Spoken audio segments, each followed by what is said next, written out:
Prince and the Pauper by Mark Twain. Chapter 12. The Prince and His Deliverer. As soon as Miles Hendon and the little prince were clear of the mob, they struck down through back lanes and alleys toward the river.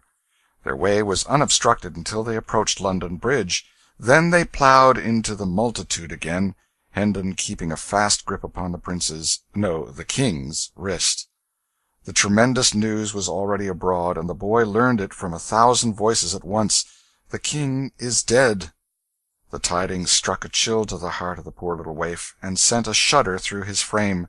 He realized the greatness of his loss, and was filled with a bitter grief, for the grim tyrant who had been such a terror to others had always been gentle with him.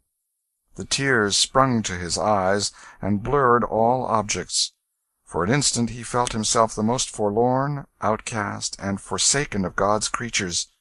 Then another cry shook the night with its far-reaching thunders, "Long live King Edward the Sixth!" And this made his eyes kindle, and thrilled him with pride to his fingers' ends. "Ah," he thought, "how grand and strange it seems! I am king!" Our friends threaded their way slowly through the throngs upon the bridge. This structure, which had stood for 600 years, and had been a noisy and populous thoroughfare all that time, was a curious affair, for a closely packed rank of stores and shops, with family quarters overhead, stretched along both sides of it, from one bank of the river to the other. The bridge was a sort of town to itself. It had its inn, its beer-houses, its bakeries, its haberdasheries, its food markets, its manufacturing industries, and even its church. It looked upon the two neighbors which it linked together, London and Southwark, as being well enough as suburbs, but not otherwise particularly important. It was a close corporation, so to speak. It was a narrow town, of a single street 1/5 of a mile long. Its population was but a village population, and everybody in it knew all his fellow-townsmen intimately, and had known their fathers and mothers before them, and all their little family affairs into the bargain.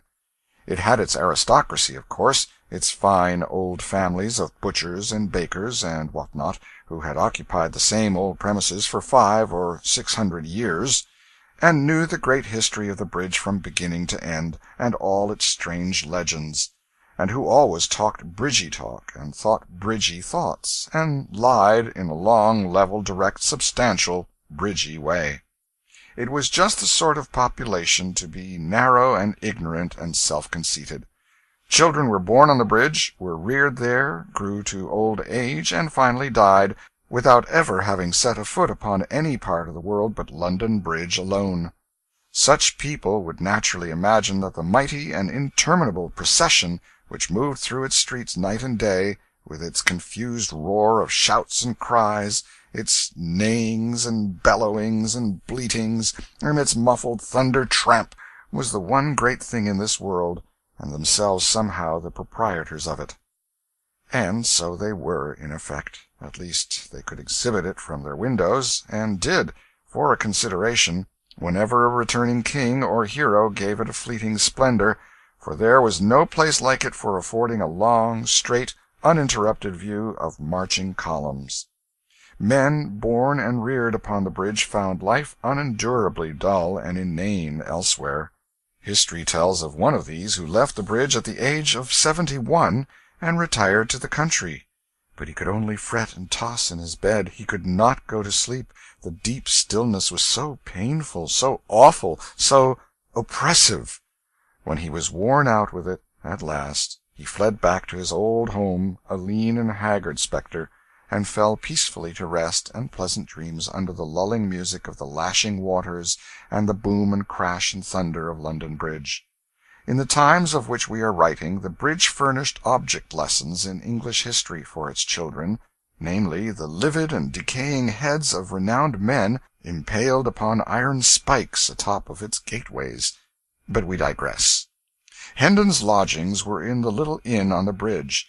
As he neared the door with his small friend, a rough voice said, "So thou'rt come at last! Thou'll not escape again, I warrant thee.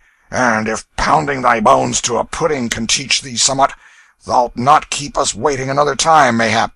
and John Canty put out his hand to seize the boy. Miles Hendon stepped in the way and said, "Not too fast, friend. Thou art needlessly rough, methinks. What is the lad to thee?" "If it be any business of thine to make and meddle in others' affairs, he is my son." "'Tis a lie!" cried the little king hotly.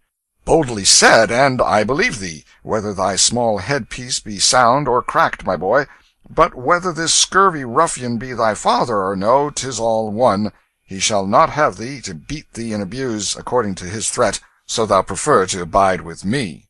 I do. I know him not. I loathe him, and will die before I will go with him." "Then 'tis settled, and there is naught more to say." "We will see as to that," exclaimed John Canty, striding past Hendon to get at the boy. "By force shall he—" "If thou do but touch him, thou animated offal, I will spit thee like a goose," said Hendon, barring the way and laying his hand upon his sword hilt. Canty drew back. "Now mark ye," continued Hendon, "I took this lad under my protection when a mob of such as thou would have mishandled him, mayhap killed him. Dost imagine I will desert him now to a worser fate? For whether thou art his father or no, and sooth to say I think it is a lie, a decent swift death were better for such a lad than life in such brute hands as thine. So go thy ways, and set quick about it, for I like not much bandying of words, being not over-patient in my nature." John Canty moved off, muttering threats and curses, and was swallowed from sight in the crowd. Hendon ascended 3 flights of stairs to his room, with his charge, after ordering a meal to be sent thither. It was a poor apartment, with a shabby bed and some odds and ends of old furniture in it, and was vaguely lighted by a couple of sickly candles. The little king dragged himself to the bed and lay down upon it, almost exhausted with hunger and fatigue. He had been on his feet a good part of a day and a night, for it was now 2 or 3 o'clock in the morning, and had eaten nothing meantime.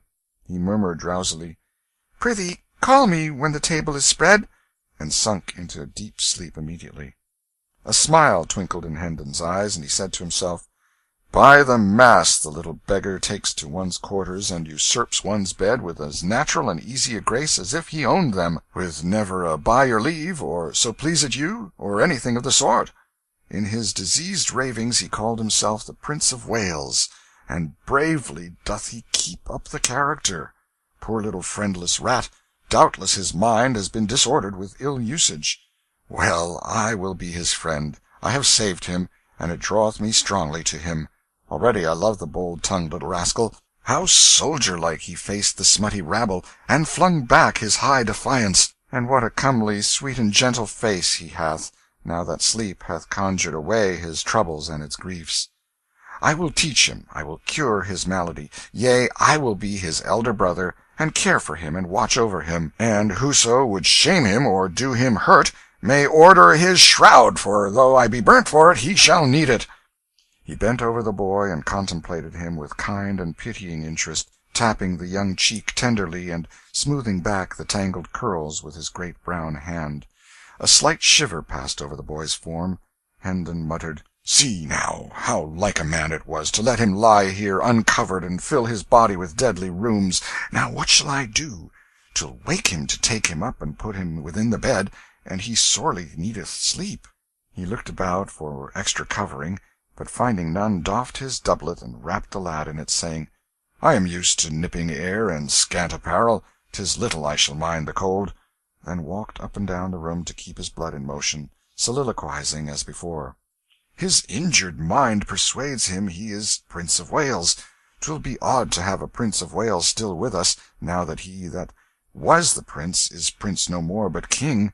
For this poor mind is set upon the one fantasy, and will not reason out that now it should cast by the prince and call itself the king. If my father liveth still, after these 7 years that I have heard naught from him in my foreign dungeon, he will welcome the poor lad, and give him generous shelter for my sake. So will my good elder brother, Arthur. My other brother, Hugh, but I will crack his crown and he interfere, the fox-hearted, ill-conditioned animal. Yes, thither will we fare, and straightway, too." A servant entered with a smoking meal, disposed it upon a small deal table, placed the chairs, and took his departure, leaving such cheap lodgers as these to wait upon themselves. The door slammed after him, and the noise woke the boy, who sprung to a sitting posture and shot a glad glance about him. Then a grieved look came into his face, and he murmured to himself with a deep sigh, "Alack, it was but a dream, woe is me!" Next he noticed Miles Hendon's doublet, glanced from that to Hendon, comprehended the sacrifice that had been made for him, and said gently, "Thou art good to me, yes, thou art very good to me. Take it and put it on, I shall not need it more." Then he got up and walked to the washstand in the corner, and stood there waiting. Hendon said in a cheery voice, "We'll have a right hearty sup and bite now, for everything is savory and smoking hot, and that and thy nap together will make thee a little man again, never fear." The boy made no answer, but bent a steady look that was filled with grave surprise, and also somewhat touched with impatience, upon the tall knight of the sword. Hendon was puzzled, and said, "What's amiss?"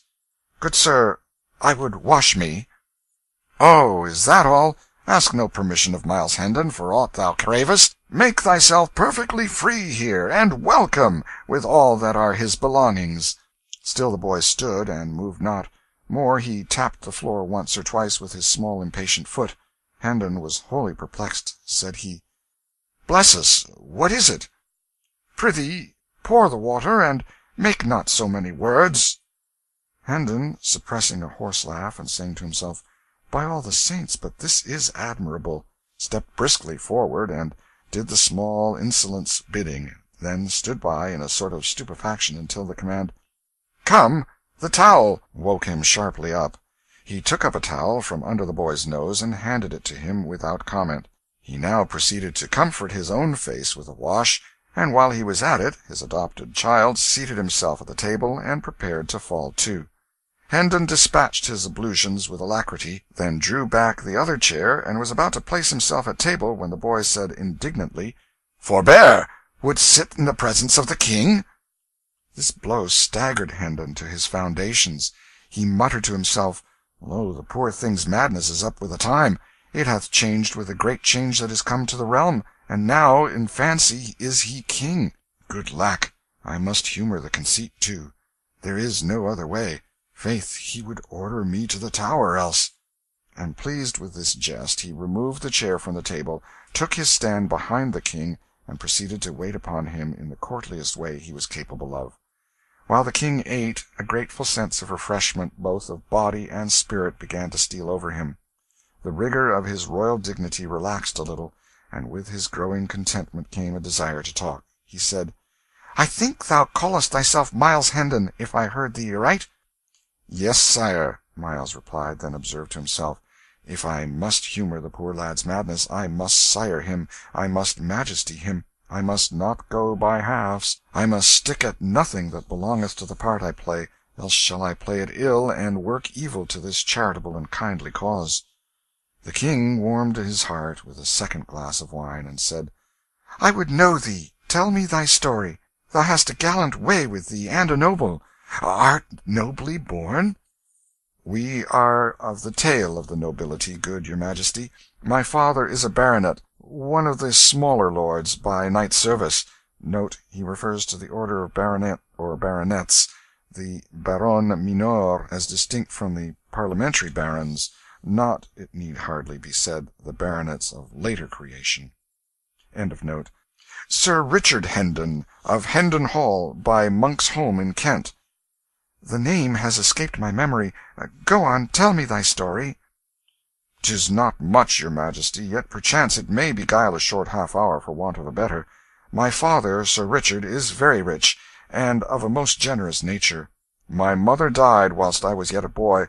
I have two brothers, Arthur, my elder, with a soul like to his father's, and Hugh, younger than I, a mean spirit, covetous, treacherous, vicious, underhanded, a reptile.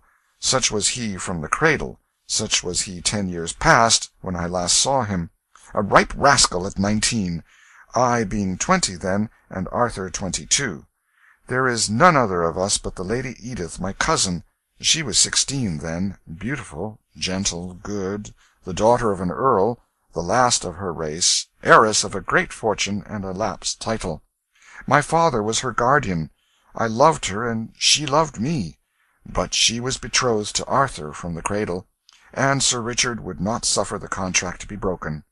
Arthur loved another maid, and bade us be of good cheer and hold fast to the hope that delay and luck together would some day give success to our several causes.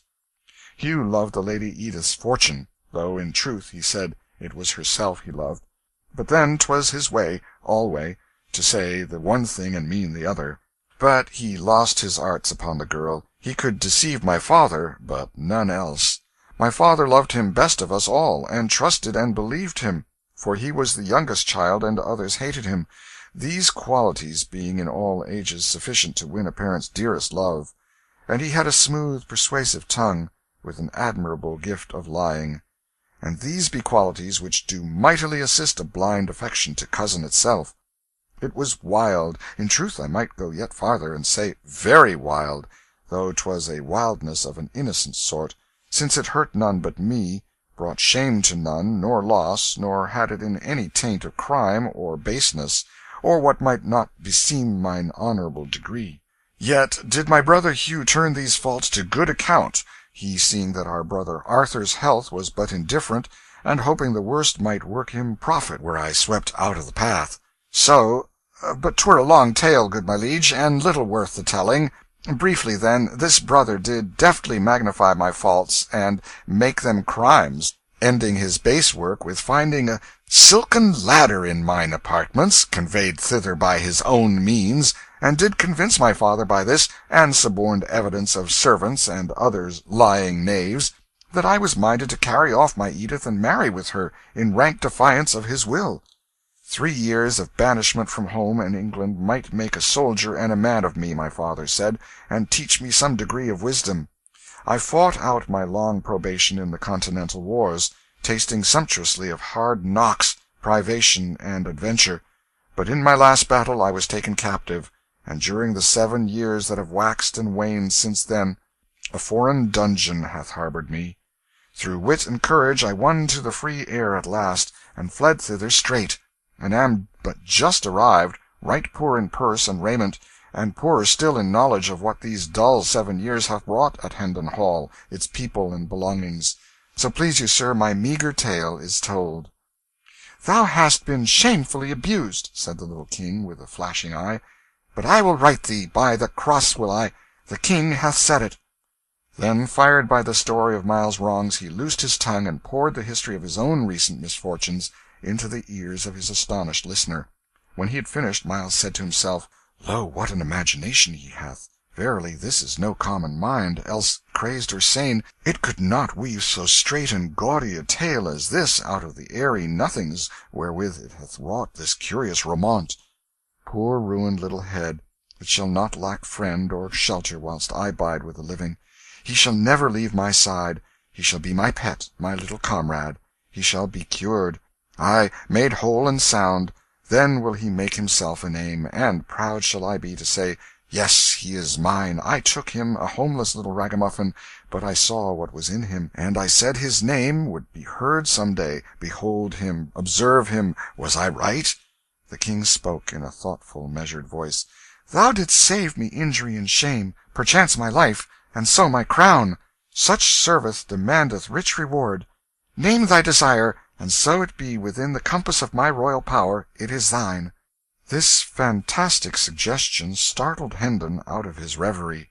He was about to thank the king and put the matter aside, with saying he had only done his duty and desired no reward, but a wiser thought came into his head, and he asked leave to be silent a few moments and consider the gracious offer, an idea which the king gravely approved, remarking that it was best to be not too hasty with a thing of such great import. Miles reflected during some moments, then said to himself, "Yes, this is the thing to do. By any other means it were impossible to get at. And, certes, this hour's experience has taught me 'twould be most wearing and inconvenient to continue it as it is. Yes, I will propose it. 'Twas a happy accident that I did not throw the chance away." Then he dropped upon one knee and said, "My poor service went not beyond the limit of a subject's simple duty, and therefore hath no merit. But since your majesty is pleased to hold it worthy some reward, I take heart of grace to make petition to this effect.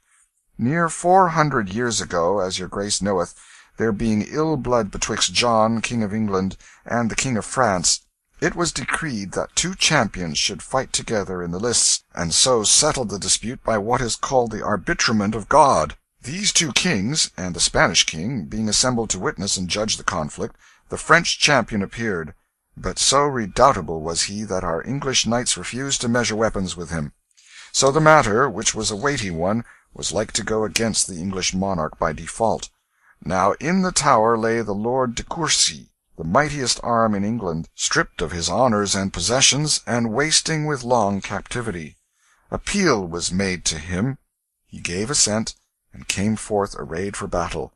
But no sooner did the Frenchman glimpse his huge frame and hear his famous name, but he fled away, and the French king's cause was lost. King John restored de Courcy's titles and possessions, and said, "Name thy wish, and thou shalt have it, though it cost me half my kingdom." Whereat de Courcy, kneeling, as I do now, made answer, "This then I ask, my liege, that I and my successors may have and hold the privilege of remaining covered in the presence of the kings of England henceforth while the throne shall last. The boon was granted, as your majesty knoweth, and there hath been no time these 400 years that that line has failed of an heir, and so, even unto this day, the head of that ancient house still weareth his hat or helm before the king's majesty, without let or hindrance, and this none other may do. Note, the lords of Kingsall, descendants of de Courcy, still enjoy this curious privilege. End of note. Invoking this precedent in aid of my prayer, I beseech the king to grant to me but this one grace and privilege, to my more than sufficient reward, and none other, to wit, that I and my heirs for ever may sit in the presence of the majesty of England." "Rise, Sir Miles Hendon, knight," said the king gravely, giving the accolade with Hendon's sword. "Rise, and seat thyself. Thy petition is granted. Whilst England remains, and the crown continues, the privilege shall not lapse." His majesty walked apart, musing, and Hendon dropped into a chair at table, observing to himself, "'Twas a brave thought, and hath wrought me a mighty deliverance. My legs are grievously wearied. An I had not thought of that, I must have had to stand for weeks till my poor lad's wits are cured." After a little he went on, "And so I am become a knight of the kingdom of dreams and shadows, a most odd and strange position, truly, for one so matter-of-fact as I. I will not laugh. No, God forbid, for this thing which is so substanceless to me is real to him, and to me also in one way. It is not a falsity, for it reflects with truth the sweet and generous spirit that is in him." After a pause, "Ah, what if he should call me by my fine title before folk? There'd be a merry contrast betwixt my glory and my raiment. But no matter. Let him call me what he will, so it please him. I shall be content." End of chapter 12.